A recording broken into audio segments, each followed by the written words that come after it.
The primary aims of disaster response are rescue from immediate danger and stabilization of the emotional and physical condition of the survivors.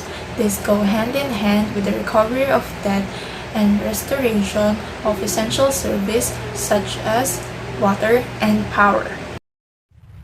Disaster response.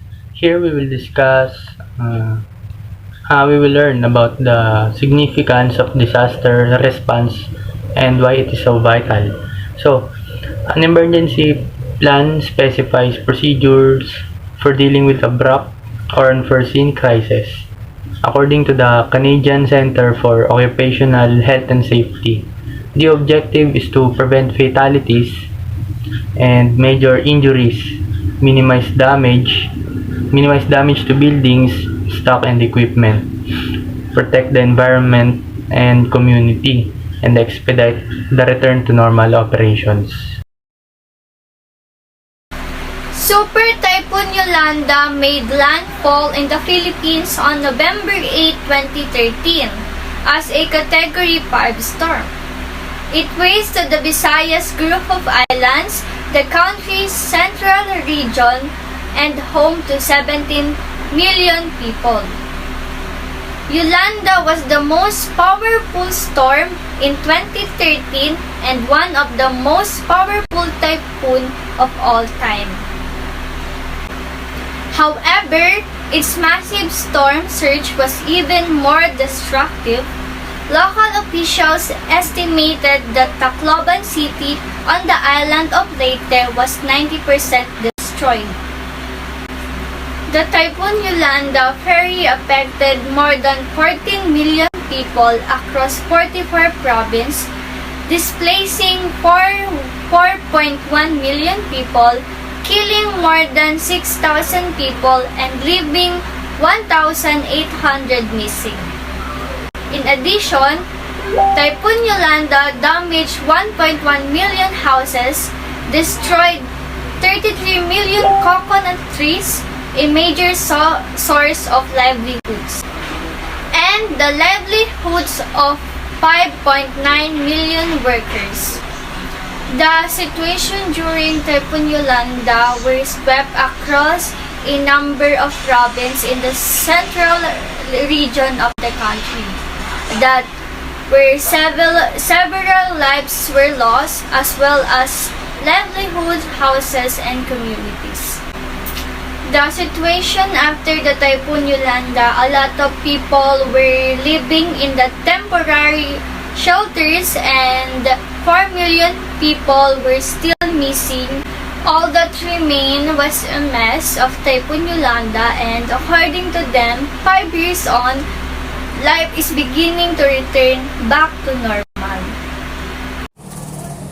On a Saturday, September 9, 2009, a tropical storm intentionally known as Ketsana, but commonly known as Typhoon Ondoy, swept across Metro Manila and also other part of Central Luzon, which caused a great damage not just our civilians but also in economic sources.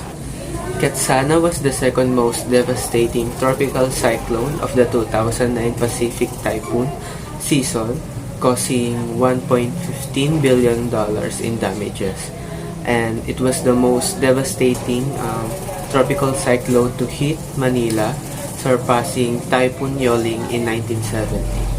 During Typhoon Ondoy, major roads were rendered impossible because of huge floods, current, and cloud cars. Air flights were cancelled because of heavy rains. During Ondoy, all communication are down. Ondoy caused an extensive flooding not just in Metro Manila but also in neighboring like Rizal Province, Makati, and Pasig City. And all the electricity has been cut for safety purposes on submerged area. During an unexpected event, people living in low-lying areas had to stay under roof because of the strong water currents to avoid being swept by a big flood. And people have to take shelter in schools, churches, and other evacuation facilities because of a great damage of Ondoy to their home. After Typhoon Ondoy, Typhoon Ondoy affected 800,000 people as the death toll rises in the Philippines. After Typhoon Ondoy struck the country and left the main capital of Manila in havoc, poor drainage system and garbage disposal problems appears to have aggravated the impact of the disaster. It caused 241 facilities, 394 injuries, and 65,521 damaged buildings. The lack of drainage system has been identified as one of the major disaster risk factors that intensifies the run of water during storms and heavy rain. Typhoon Goni, also known as Typhoon Rolly in the Philippines, entered the Philippine area of responsibility on October 29, 2020 and intensified into a super typhoon. Early morning of November 1, 2020, Super Typhoon Rolly made its first landfall in the Philippines in Bato, Catanduanes, with catastrophic winds of up to 280 km per hour and torrential rainfall. Rolly is the most powerful typhoon to hit the country in 2020 to date amidst the COVID-19 pandemic. The storm brought severe flash flooding to Legazpi as well as lahar flow from the nearby Mayon volcano. Over 390,000 out of 1 million evacuated individuals have been displaced in the region. According to the United Nations Office of the Coordination of Humanitarian Affairs, around 68.6 million people are affected, with 24.3 million living in the worst hit areas. Significant flooding and damage to infrastructure are being reported. According to the initial report, 10 people lost their lives, including a 5-year-old child due to drowning and falling debris. The most affected children and their families face risks including the exposure to COVID-19 as well as other diseases due to crowding in evacuation centers, as well as further depletion of resources that might prevent families and local governments to respond timely and sufficiently. The typhoon was so strong that it not only destroyed houses made of light materials, but also those were built with concrete. Most families who evacuated as a preemptive measure have returned to their homes and have started to repair their damaged houses. Families who are unable to return to their homes remain in evacuation centers or with families or friends and need immediate emergency shelter assistance and further shelter recovery support. Preparations during typhoon. First is to store ready-to-eat foods and clean water. The second one is to put your emergency kit where you can easily grab it.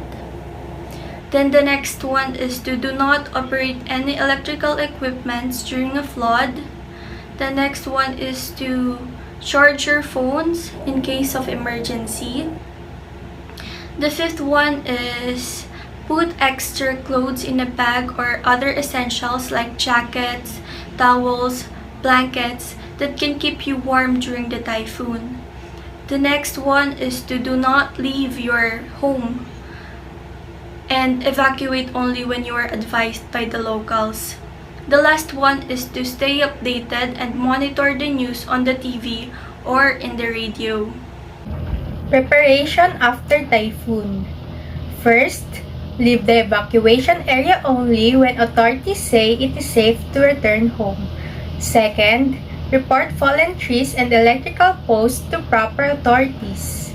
Third, check for wet or submerged electrical outlets and appliances before turning on electricity. Fourth, check your house for possible damages and repair as necessary. Fifth, make sure that the food and water are not contaminated by flood water. And lastly, throw away rainwater in cans, pots, and tires to prevent breeding of mosquitoes.